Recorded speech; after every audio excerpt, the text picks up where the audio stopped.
시청자 여러분, 안녕하십니까. 김원장 기자실입니다. 네, 오늘도 시장은 약간 뜨뜻미지근 하기보다는 좀 이렇게 쉬어가고 있다. 이렇게 좀 보면 좋을 것 같습니다. 이런 와중에 외국인은 현재 시간 428억 원의 순매수를 보이면서 39일째 순매수를 이어가고 있습니다. 이게 기록인데요. 잠깐 오프닝 때 이 말씀을 좀 드려야 될 것 같습니다. 외국인들이 언제까지 주식을 살 것이냐. 이게 지금 뭐 다들 관심이 많고, 그러면서 국내 투자자들은 외국인한테 주식을 다 넘겨주는 듯한 그런 양상을 계속 이어가고 있는데, 많은 분들이 그런 생각이시죠, 지금. 외국인들이 뭐 이제 살 만큼 다 산 거 아니야? 쟤네 빠져나가면 시장 무너지겠지?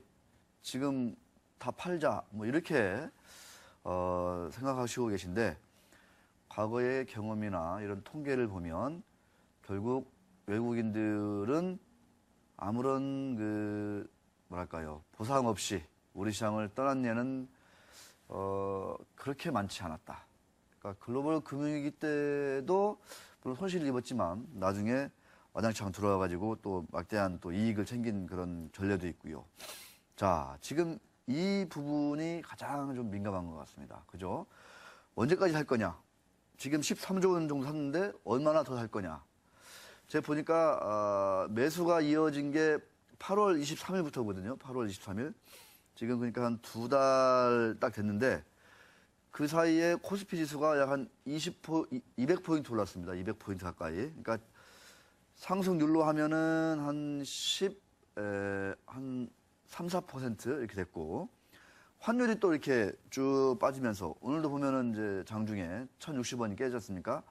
여기에서 환차익도 얻었고, 그래서 이거 양쪽으로 합치면은 뭐 단순 계산하면은 한 20% 정도의 수익을 얻었다. 이렇게 우리가 보면은 크게 다르지 않을 것 같은데, 그러면 20% 먹고 외국인이 떠날 거냐? 네. 물론 뭐 갑자기 또 추구 전략이 앞당겨져 가지고 그럴 수도 있겠지만, 외국인이 우리 시장을 너무 잘합니다. 여기서 증시가 2100 넘고 사상 최고치 마저 돌파해서 2200까지 가면 이제 어쩔 수 없이 우리 기관들, 개인 투자자들 들어온다는 거 알죠? 지금 많은 가게의 살림이 부채 때문에 좀 힘든 가운데, 적지 않은 그 부유층의 어떤 그 자산은요, 어마어마하게 지금 늘어난 상태인 거죠. 그러니까 이 자금이 언젠가는 더 이런 랠리가 지속되면 들어올 수 있다라는 거를 외국인들은 이제 잘 압니다, 우리 시장을. 그래서 여기에서 팔고 나가면 뭐 외국인들이 팔 때마다 당장 주가가 빠질 거 아니겠습니까? 그러면 뭐 20% 먹은 거 별로 못 챙기거든요. 그래서 팔더라도 여기서는 좀 타이밍이 아니다. 자, 그렇게 되면 우리 시장 어떻게 되냐? 여러분들이 글쎄요, 우리 투자자들은 별로 기다리지 않을지 모르겠습니다. 주식을 다 팔아버려가지고. 자, 여러분들이 기다리지 않는 유동성 잔치를 벌일 수도 있다. 이른바 유동성 랠리로 우리 시장이 접어들 가능성이 있다. 이런 얘기입니다. 기업 실적이 안 좋아도 어느 정도 펀더멘털만 건강하면 주가가 많이 오를 수 있는 그런 어떤 유동성의 그 랠리, 힘이 힘이 드러나는, 여실히 드러나는 그런 시장으로 갈 수밖에 없다. 이럴 생각이 들고, 실제로 오늘, 한국투자증권 리포트를 보니까 재미나는 그림이 있더라고요. 미국에서 유동성 랠리가 이미 시작됐다. 그러면서 그 증거의 하나로, 이 프라이스라인닷컴이라는 회사의 주가가 $1,000를 돌파했다. 이렇게 지금 제시를 하고 있습니다. 이게 뭐냐면 이 회사는 그 무슨 플랫폼 회사가 아니고 온라인 그 여행업체, 온라인 호텔 예약업체예요. 그런데 이런 온라인 호텔 예약업체가 저렇게 $1,000라는 어마어마한 이제 황제주로 자리 잡는 거는 무슨 의미냐? 전형적인 그 모바일 관련한 콘텐츠 비즈니스거든요. 그런데 저런 그러니까 애플이나 뭐 이런 회사도 아닌데 저렇게 간다는 얘기는 결국은 이 향후 생산성 향상에 따른 어떤 유동성의 어떤 그 집결 이렇게 이 한투증권의 애널리스트는 분석을 하고 있습니다. 지금 이런 일들이 지금 하나, 둘, 셋 나타나고 있다는 거죠. 미국 시장에서. 그러면 우리 시장에서도 대형주는 분명히 아닐 것이다.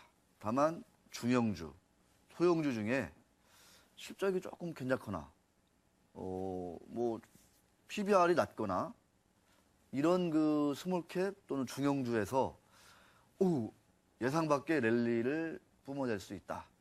오늘 또 미국 고용지표 안 좋아가지고 출구 전략이 연내는 일단 물 건너갔고 빠르면 내년 3월 뭐 이렇게 얘기되지 않습니까?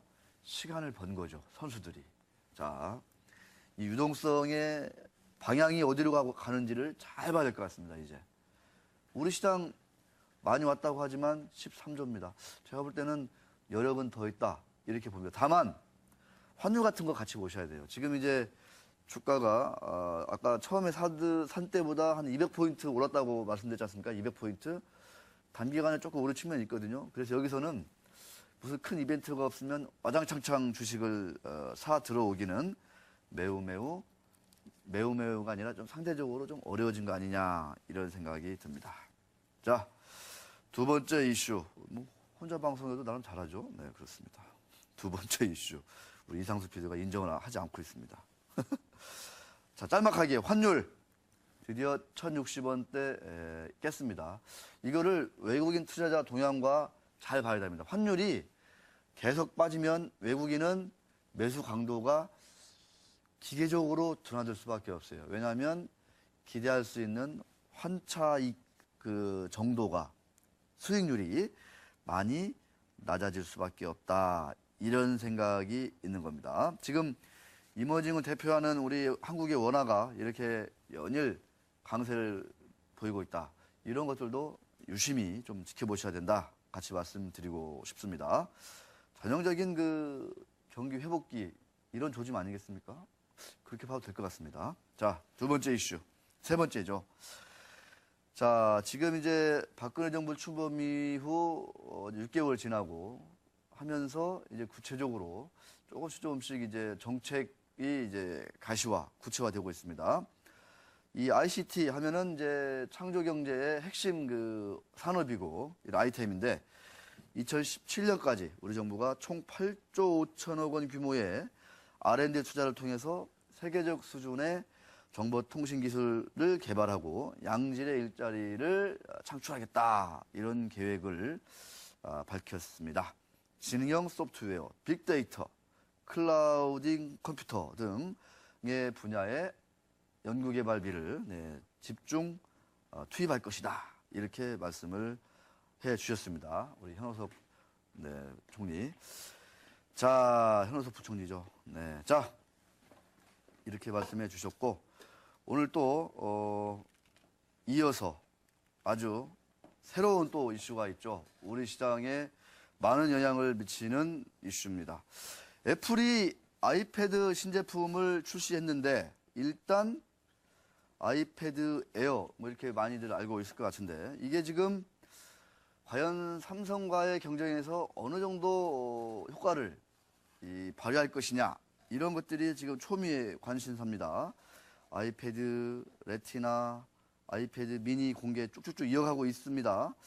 지금 팀 쿡 CEO 같은 경우에는 상당히 뭐 당연히 자신감을 이제 보일 수밖에 없는 상황인데 CNBC 같은 경우에 보니까 아이패드에 대안이 많다 이렇게 얘기를 하고 있고 또 다른 매체에서는 상당히 매우 강력한 태블릿이 나왔다. 또 이렇게 서로 상반된 평가도 하고 있습니다. 이제 애플 관련주들이 오늘 시장에서는 이제 오름세를 보였다. 어제도 LG 디스플레이 오르지 않았나요? 뭐 이런 생각이 드는데, 자, 이 관련해서 주요 외신들의 반응, 우리 또 이준희 앵커가 점검해 주기 위해서 스튜디오에 나왔습니다. 안녕하십니까? 안녕하십니까? 야, 우리도 확실히 스튜디오가 확 살아나네요, 분위기가. 아, 그렇습니까? 네. 네. 우리 저 사무실에서 보면은 이준희 앵커도 자꾸만 지금 아이패드 애플 쓰시나요? 어떤 네, 거 저도 아이폰 5를 쓰고 있습니다. 갤럭시 안 쓰고. 네, 갤럭시 안 쓰고 네. 있습니다. 매니아시군요, 아이패드. 아이폰. 매니아라고 해야 될까요? 네. 계속 뭔가를 이렇게 뚜닥뚜닥 하고 계시던데.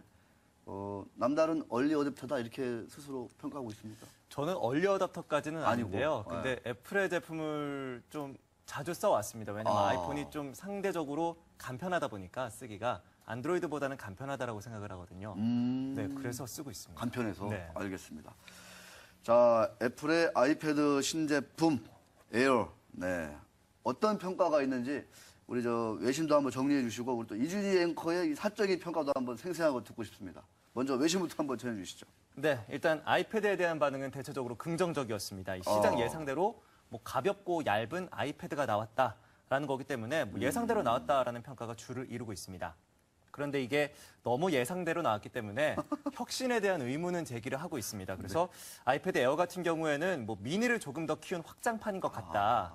그거 말고는 다른 걸 모르겠다 하는 그런 반응이 나오고 있습니다. 그리고 또 이 가격이 좀 제일 큰 이슈가 되고 있는데요. 가격 얼마예요? 가격이 너무 비쌉니다. 일단 뭐 아이패드 미니 같은 경우에는 $399, 그리고 에어는 $499부터 시작을 합니다. 근데 이게 이 구글의 넥서스 7 같은 경우에는 미국에서 $229고요. 아마존의 킨들 같은 경우에는 이것보다도 더 쌉니다. 그래서 아까 말씀하셨듯이 그 CNBC에서는 이 애플 것보다 더 싸고 그런 좋은 태블릿이 많다는 그런 메인 기사를 현재 홈페이지에 올려놓고 있습니다. 아, 그래요? 네. CNBC하고 애플하고 좀 사이가 안 좋은 것 같아요. 아, 그런가요? 내가 볼 땐 네. CNBC가 애플한테 뭔가를 좀 이렇게 요구하는 듯한 시위를 하는 것 같아요. 근데 그 기사를 봐도요, 네. 이 애플이 시장 점유율이 크게 떨어지진 않겠지만 그렇다 하더라도 가격이 너무 비싸기 때문에 싸고 좋은 태블릿을 사는 건 어떨까 하는 식의 그런 기사를 내놨더라고요. 아, 그래요? 네. 아까 좀 뭐 좋긴 좋은데 기대대로 예상대로 나왔기 때문에 혁신스럽지는 않다. 혁신 측면에서는 만족도가 좀 떨어진다. 네. 이런 얘기를 좀 많이 좀 평가를 하는 것 같은데 네네. 우리 저 이준희 그 개인적인 생각은 어떻습니까? 근데 저는 이번에 그 아이패드나 그런 거에 집중을 하기보다는 이번에 맥북이랑 그다음에 새로 맥 시리즈를 공개를 했는데요. 맥북? 네. 네. 거기에서 OS를 새로 공개를 했는데 그걸 무료로 배포를 했습니다. OS를? 네. 그러니까 예를 들어서 꽤 비싼데, 윈도우 그거? 7을 아예 그냥 공짜로 주게 되는 셈이 된 건데요. 어. 거기에다가 이 워드랑 그다음에 이 파워포인트라고 하죠. 그다음에 이 엑셀 같은 것도 무료로 배포를 하기로 시작을 했습니다. 네. 그래서 이 시장에서는 이 애플이 마이크로소프트와 이제 개인용 PC죠. 이 PC에서 특히나 사무용 PC에서 뭔가 더 경합을 벌여보려는 그런 시도를 해서 하고 있는데요. 네. 이미 뭐 모바일 시장이 이미 다 포화된 상황이고요. 여기에서 이제 PC 시장을 다시 좀 갉아먹으려는 그런 평가가 나오고 있습니다. PC 시장? 네. 오. 그래서 저는 이번 그런 브리핑을 보면서 좀 PC 시장에 변화가 생기고 있다라는 거를 전 좀 더 중점적으로 봤었거든요. 네. PC 시장. 네. 삼성이 아직도 약한 게 약간 좀 PC 시장이다. 이런 평가들을 좀 봤거든요. 글로벌하게는. 네. 그런데 애플은 이미 맥북, 그 다음에 새로운 PC들이 많이 나왔죠. 네, 맥 프로, 맥북 프로, 뭐 네, 이런 것들. 맞습니다. 네. OS도 공짜로. 그리고 거기에다 문서 작성 프로그램과 그리고 이제 엑셀 같은 그런 스프레드 시트랑 그다음에 프레젠테이션 할 수 있는 도구까지 무료로 다 배포를 하기 그런 거 시작했어요. 정품 사려면은 기십만 원 줘야 되는데. 그렇죠. 우리나라에서도 이 뭐 MS 엑셀이나 워드를 사려면 17만 원 정도를 줘야 그러니까요. 되는데요. 네. 그게 무료로 모두 다 풀렸습니다. 대단합니다. 네. 일단은 뭐 애플의 CEO나 이런 분들은 상당히 좀 일단 자신감을 좀 선보이긴 했다 그랬는데 딱 신제품 발표했는데 주가는 별로였어요. 저거 네, 보면은 뭐 그냥 고만고만하다 이렇게 좀 보는 것 같기도 한데 어떻습니까? 전반적으로 우리 이준희 앵커가 보는 그 애플의 뉴 아이패드라든가 이런 것들 신제품 출시에 대한 어떤 평가 어떻게 정의를 할 수 있을까요?